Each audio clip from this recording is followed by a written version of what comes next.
noches, grato contar con su compañía a esta hora. Martes de 9 a 9 y media de la noche, el gran debate con Adolfo Beck en Teleamiga Internacional, Televisión de Valores. Tema del programa, fraude electoral, hacker y otras cositas. Invitados, quiero saludar a la senadora Paloma Valencia, Centro Democrático. Bienvenida. Muchas gracias, Adolfo. Muy contenta de poder estar aquí con los televidentes. Qué grato. Celebro su liderazgo en el Congreso. Muchísimas gracias. Ahí estamos trabajando para dejar en alto el nombre del Centro Democrático. Qué bien. Gracias por venir. Bienvenido, doctor Pablo Bustos, presidente de la Red de Veedurías. Adolfo, un honor compartir con la distinguida senadora y estar de nuevo en este extraordinario espacio de disertación pública sobre temas de interés nacional. Un pequeño tema inicial, senadora. ¿Están sacando el cuerpo al debate que plantea el senador Iván Cepeda sobre parapolítica, el Centro Democrático? No le estamos sacando el debate a un debate que han hecho ya 8 o 9 veces. Es que el senador Cepeda tiene una obsesión personal con el expresidente Uribe y entonces trata de canalizarla. La ley quinta no prevé ni permite que un debate se haga en contra de otro parlamentario, porque entonces nos quedaríamos simplemente en eso. Los debates de control político deben ser sobre el gobierno, sobre el actual gobierno, sobre los problemas de la nación. Entonces, el senador Cepeda pretende utilizar el espacio del Congreso para enjuiciar al presidente Uribe, que vale la pena decir, tampoco lo debe hacer porque él está impedido. El presidente Uribe tiene varias demandas de índole penal ante la Corte Suprema de Justicia contra el senador Iván Cepeda, de manera que no le queda bien, además, utilizar el espacio del Congreso para tratar de enjuiciar al presidente Uribe. ¿Por qué sigue vigente, por qué sigue sobre la mesa el tema de la parapolítica? ¿Falta claridad sobre el tema al país? Yo creo que no, yo creo que ese es un tema bastante superado en Colombia porque la mayoría de los parapolíticos han tenido que pagar con cárcel todo lo que hicieron, todos los acuerdos delictivos, unos con razón, otros sin tanta. Lo que le queda al país es dónde está la farpolítica, dónde está la incidencia de la mafia en la política, los grandes casos como el 8000 que quedaron sin resolución. Esos son los casos que el país quisiera tener justicia, porque sobre el único que ha habido justicia es sobre el de parapolítica. Cuando usted habla de farpolítica, ¿habla de la relación de la clase política con la guerrilla? Por supuesto. ¿Y tiene datos concretos sobre eso? Pues existen muchos indicios de la misma naturaleza que existieron sobre la parapolítica. Nosotros en el Congreso de la República presentamos los cálculos donde se demuestra que en zonas de riesgo Juan Manuel Santos tuvo concentraciones superiores a 7 votos de cada 10, con unas participaciones atípicas que son precisamente los mismos datos que se utilizaron para iniciar los procesos de parapolítica en el país. ¿Eso para llegar a qué conclusión? Pues que las FARC pudieron haber puesto una cifra de 390.000 votos hacia arriba en la elección presidencial. Gracias. Doctor Pablo. Sí, primero, pues discrepo del hecho de que el tema de la parapolítica esté solucionado. Indudablemente respeto que digamos la afirmación de la senadora en términos de que el 8000 quedó insoluto. Nosotros fuimos de quienes denunciamos ese fenómeno y por eso surgieron las veedurías en el país. Quiero recordar que entre los 100 puntos de Uribe en el primer mandato estuvieron las veedurías ciudadanas, la ley 850 de 2003 sobre veedurías ciudadanas que personalmente redacté, también fue parte del programa del presidente Uribe, y lo que estila me parece que es importante en términos de un pronunciamiento público y exteriorización de unos valores que tienen un harto arraigo en la opinión pública nacional, pero uno no puede desconocer que, por ejemplo, en el día de ayer salga en el periódico El Tiempo, en estos días, mencionando el propio Mancuso, que la parapolítica, que él fue enviado a Estados Unidos para silenciar el tema silenciarlo a él mismo, y el tema de la parapolítica todavía está como el mismo 8000 realmente, son a cuentagotas, de una manera selectiva, una justicia precaria sin duda, pero que hay mucho terreno de impunidad que recorrer. Es que uno ve cómo están saliendo ya personas que han delinquido al estilo de Popeye con 200, 300 muertes en menos de 6 y 7 años de privación de la libertad. Ahora, la FARC política es un tema que está por desarrollarse, me parece que el aporte de la senadora es sumamente importante, sus estudios juiciosos sobre focalización de ese activismo en favor de la campaña del presidente, y para nadie es un secreto que hay un interés directo de esa organización y de las condiciones insurgentes en el proceso de paz.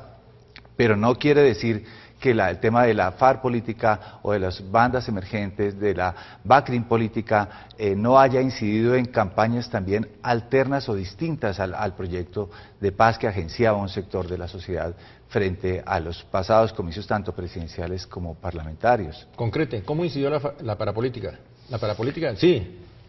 Nosotros recibimos información clara y la trasladamos a las autoridades competentes respecto del direccionamiento de votos. Por ejemplo, el caso concreto para decirle Chocó y Bojayá. Nosotros estuvimos en Bojayá, corrimos el Chocó, vimos cómo en sectores donde donde habían sido azotados por la violencia y controlados hoy día por grupos emergentes armados, había una votación copiosa del 100%, 90% por candidatos que inclusive nunca habían visitado esas regiones, por opciones políticas que tampoco eran de las de recibo tradicional por esos sectores. Pero de nombres, por favor, escúcheme la coma. Adolfo, nosotros ¿La parapolítica favoreció a quién? En el Chocó, por ejemplo, y en otras zonas del país, estoy mencionando un ejemplo, hubo parlamentarios de distintos colores políticos. Yo no quiero decir que sea el Centro Democrático, no, es una mezcla Nosotros teníamos una lista cerrada, entonces bien puede mencionar la lista. No, yo estoy mencionando es que hubo intereses en distintos candidatos, porque es que lo que uno no puede confundir es que necesariamente todos los intereses de sectores armados o de sectores ilegales de la política del país estén afianzados en un proyecto político, y en eso me parece erróneo tratar de señalar un proyecto político en su conjunto, cuando realmente también hay cuadros o personas que se instalan en esos proyectos políticos y logran el favor popular y de alguna manera una ascendencia clara en esos resultados electorales. Cerremos este tema, senadora. Yo lo que veo es que hay temas muy de fondo, y es que este Estado sigue sin poder ejercer como Estado en todo el territorio nacional y deja que grupos violentos se tomen el lugar que deja en blanco el Estado. La gran paradoja de Colombia: o hay un Estado fuerte que pueda controlar el territorio, o hay violentos tomándose el lugar del Estado. Y ese es el tema. Por eso la seguridad democrática significó en muchos sentidos instituciones, en muchos sentidos paz, en muchos sentidos seguridad, pero sobre todo transparencia en los momentos claves. Yo sí me aparto de las declaraciones del señor Mancuso, que dice que porque se lo llevaron a Estados Unidos no pudo hablar. Todo lo contrario, ahí están las más de 200 o 300 audiencias que han tenido los fiscales colombianos con los grupos, con los líderes del paramilitarismo que efectivamente pagaron cárcel. Ahora se quejan de que 8.000 paramilitares van a salir a la calle cuando efectivamente también pagaron cárcel. Ojalá esos resultados sean los que podamos ver en el proceso de negociación con las FARC, donde se anuncia ya que no va a haber cárcel para nadie y que simplemente se van a quitar el uniforme lleno de sangre para empezar a ocupar altos cargos y dignidades públicas. Gracias, ya regresamos.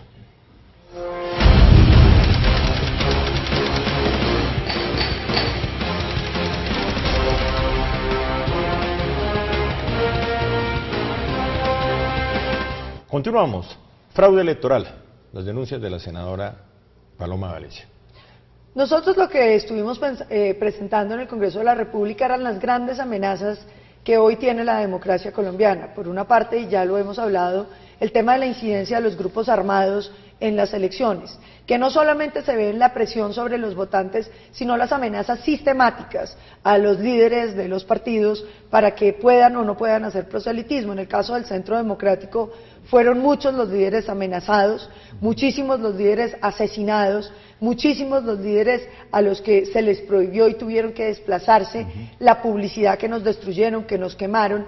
Pero además de eso, estuvimos hablando, por ejemplo, de votaciones atípicas en regiones de donde se habla que pudo haber compra de votos, donde hubo además trasteo electoral, por ejemplo en Maracaibo, donde la gente que votó en Venezuela aparece también inscrita y como residente en Colombia.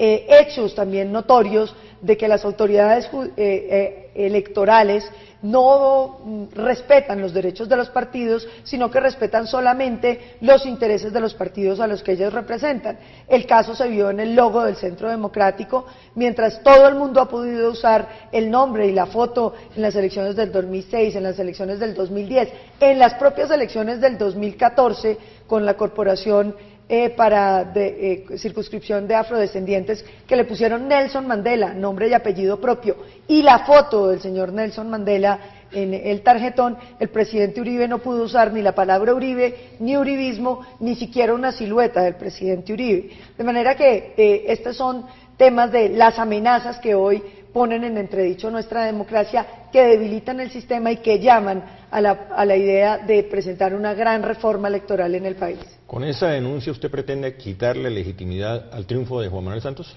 Pretendemos darle espacio al proyecto de reforma electoral que presentó el Centro Democrático.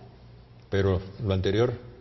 Presentamos un proyecto para solucionar esos problemas. Pero no quitarle legitimidad al triunfo de Juan Manuel Santos. El triunfo ya lo tiene, no hay nada que hacer ahí, nosotros no estamos llamando ni mucho menos a un golpe, ni nada por el estilo, es llamar las cosas por su nombre y que Colombia acepte los problemas que tiene dentro de su democracia para poderla mejorar. Gracias. Pablo Bus. El tema de la corrupción electoral es un tema estructural, no es nuevo. En estas elecciones sin duda estuvo permeada, tanto las presidenciales como la de Congreso, por muchas asimetrías e irregularidades, por muchos vicios consuetudinarios en la política colombiana. Así ocurrió en las campañas últimas del gobierno, de los últimos gobiernos, desde el Frente Nacional. Es decir, no podemos negar que hubo presencia, y así lo han confesado líderes paramilitares en las elecciones que llevaron a la presidencia, por ejemplo, a Álvaro Uribe, como tampoco las incidencias que hubiera podido tener, es innegable, los afectos a la paz y los que están negociando en La Habana con la campaña del presidente Santos. Y eso sin sumar todos los vericuetos que le añaden y que potencian esas irregularidades electorales, ese fraude a la democracia sistemático que le aportan las campañas congresariales, que le aporta la política local desde sus vicios concretos en la manipulación de contratos, nombramientos, en la intromisión de dineros de sucios, de derecha, de izquierda, desde bandas criminales, desde las organizaciones delictivas dedicadas al narcotráfico, que hacen de esto un océano de prácticas que menciona muy bien la senadora. De hecho, nosotros hemos estado denunciando abundantemente ese fraude que se cometió en temas de las elecciones internacionales, particularmente contra un candidato de origen del Partido Conservador, en Cámara Internacional, generada fundamentalmente en beneficio, no digo digo en beneficio directo de un candidato del partido de la U, pero más allá de eso... Un momento, doctor Pablo Bus, ¿y por qué no me da nombres?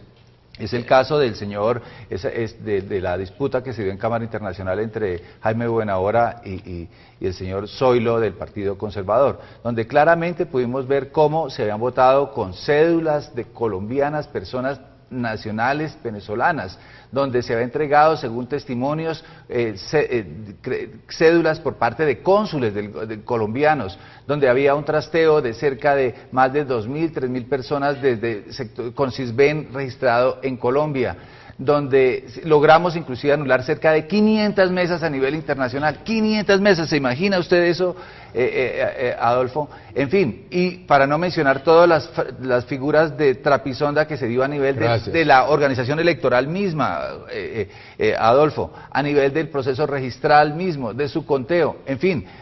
Nuestro sistema electoral está viciado y a mí me parece acertada la propuesta del Centro Democrático de poner eso en el orden del día y de apostarle a una gran reforma donde con claridad de propuestas y de un consenso más amplio podamos tener unas reglas distintas, inclusive en la forma de evaluar eso. Este Consejo Nacional Electoral no es nada más que un apéndice de los partidos políticos, por más de que haya un delegado del Centro Democrático, por más de que haya otros sectores independientes, es necesario... Gracias. Eso no es nuevo, senadora. Nos quedamos en la denuncia. No, nosotros ya radicamos un proyecto para reformar eso, proponiendo el voto, proponiendo el pago del transporte, proponiendo que las elecciones se hagan en un día hábil y no en un domingo, para evitar que no haya ni siquiera transporte y que la gente dependa del transporte que le ofrecen los políticos, proponiendo además la creación de un ente realmente técnico para el tema del control electoral, quitándole a la registraduría las facultades electorales y concentrándose simplemente en la identificación, y creemos que debe haber, además del sistema del voto, que se deposite el sistema electrónico para que haya una posibilidad de cruzar las informaciones. Hemos propuesto también reformas estructurales en la manera como se lleva a cabo el proceso de escrutinios. Hoy en día hay tecnologías como el Internet que permitirían el control directo de todos los ciudadanos sobre todas las mesas de votación. Creemos que los jurados no deben ser impuestos así, sino que debe ser una presencia de todos los partidos, no como testigos, sino como jurados electorales, en fin, una serie de cosas que pueden modificar. Pero el gran tema, Adolfo, el gran tema sobre lo que se presentó en estas elecciones es la pauta estatal con los medios de comunicación. No es nuevo. No, pero sí es nuevo. Colombia no había visto nunca unas cifras como las que vio en este gobierno. Casi 2 billones de pesos gastados en pauta estatal. En el debate que nosotros hicimos en el Congreso, cogimos 7 meses que están comprendidos entre junio del 2013 hasta enero del 2014, el periodo anterior, digamos, al fragor de las elecciones. Contratos directos por más de 1 billón de pesos, entre los cuales les cuento algunos datos. 10.000 millones en contratos directos a Caracol Televisión, 10.000 millones en contratos directos a RCN, pero no solamente eso, 9.950 millones a Market Medio, la empresa del gerente de campaña de Juan Manuel Santos, contratos que superan los 17.000 millones a las empresas que estaban encargadas de la estrategia política del presidente Juan Manuel Santos. Muy bien, para el último tramo, una pregunta, ¿qué incidió más en el resultado anterior en las elecciones de presidente? ¿El fraude, la pauta publicitaria o el tema del hacker? El abuso del bueno, poder. El tema para el último tramo, ¿le parece? Claro. Ya regresamos.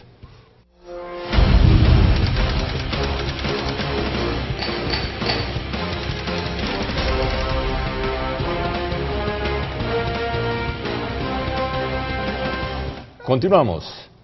Tema pregunta para el último tramo. ¿Qué incidió más, el hacker o la campaña, la pauta publicitaria? Hay una sentencia del Tribunal Superior de Bogotá donde le llama la atención y reprende duramente a la Fiscalía General de la Nación por la manera como manejó el tema del hacker, dando comunicados de prensa en momentos cruciales de la campaña con incidencia política.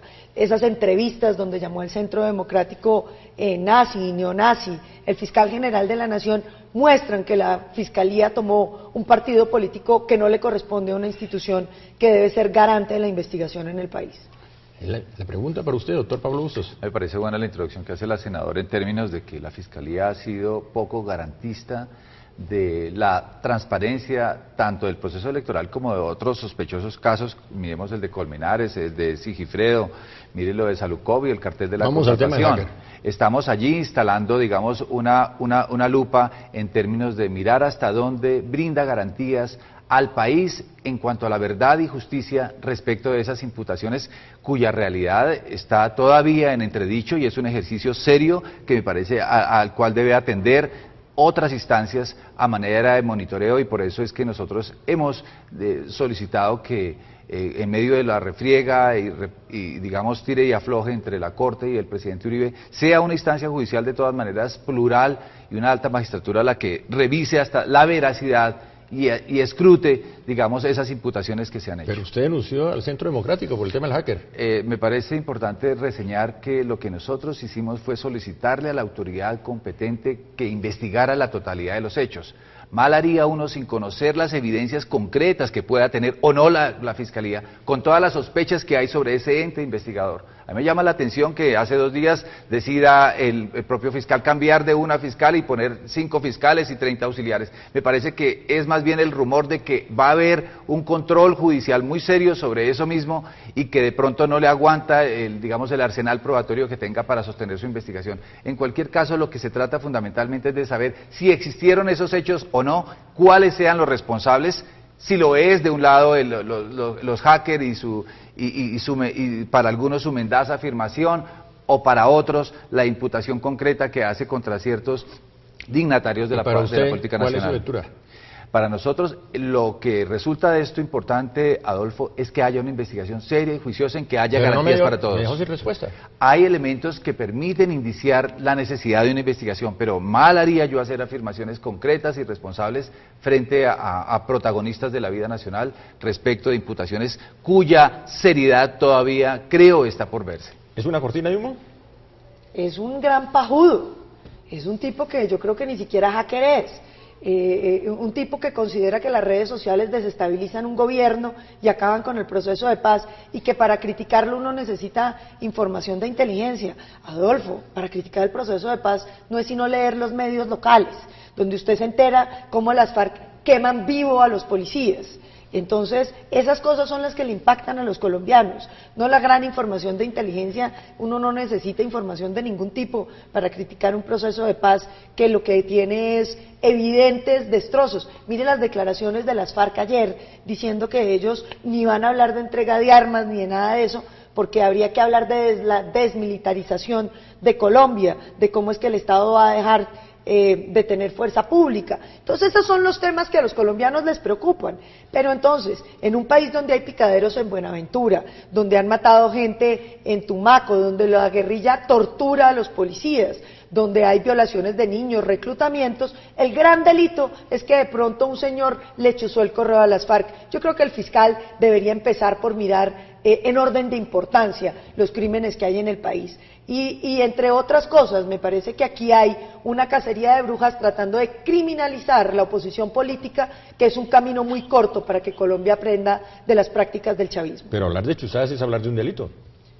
Claro, pero la cometió el hacker, Oscar Iván Zuluaga, y el Centro Democrático necesitan chuzar a nadie para poder hacer la campaña. Dígame cuándo el Centro Democrático ha utilizado información que no venga de los medios de comunicación y que sea por todo el mundo conocida para criticar el proceso de paz. Y entonces, cuando los medios filtran información que consiguen, es una gran noticia, con propósitos comerciales, como los medios de comunicación en Colombia, que todos tienen propósitos comerciales. Pero si nosotros le contamos al país cosas con ánimo político, entonces resulta que sí es un delito, o todos en la cama o todos en el piso, ¿no le parece, Adolfo? En eso estamos de acuerdo. No todos los medios, senadora, no todos los medios, no todos los medios, ojo con eso. Eso es cierto. No todos los medios.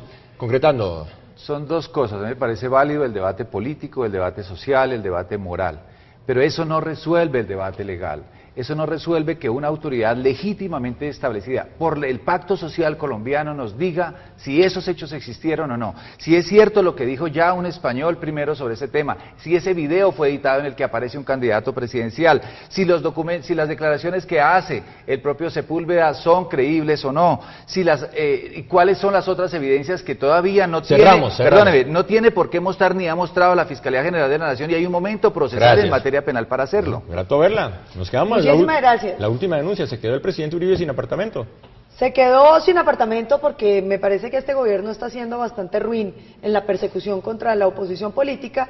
Entonces, al presidente, que la policía le había dicho que viviera en un complejo militar por la inseguridad que supone para él vivir en otro sitio, entre otras, Adolfo, porque ¿quién va a estar contento con el presidente Uribe en su edificio cuando uno sabe que le quieren poner una bomba que hace menos de 6 meses estaba denunciando el ministro de la Defensa de este país? Y la última bomba que le pusieron al presidente Uribe, se la pusieron en el apartamento al lado, en un baño al lado, para matarlo a él desde otro apartamento. De manera que aquí había temas de seguridad que me parece que el gobierno está fallando en garantizarle a la oposición tranquilidad en este debate. Gracias. Frase final, doctor Pablo Bustos. Que haya verdad, que la justicia, y que la justicia no la diga. En justicia. Gracias. Frase final, senadora Paloma.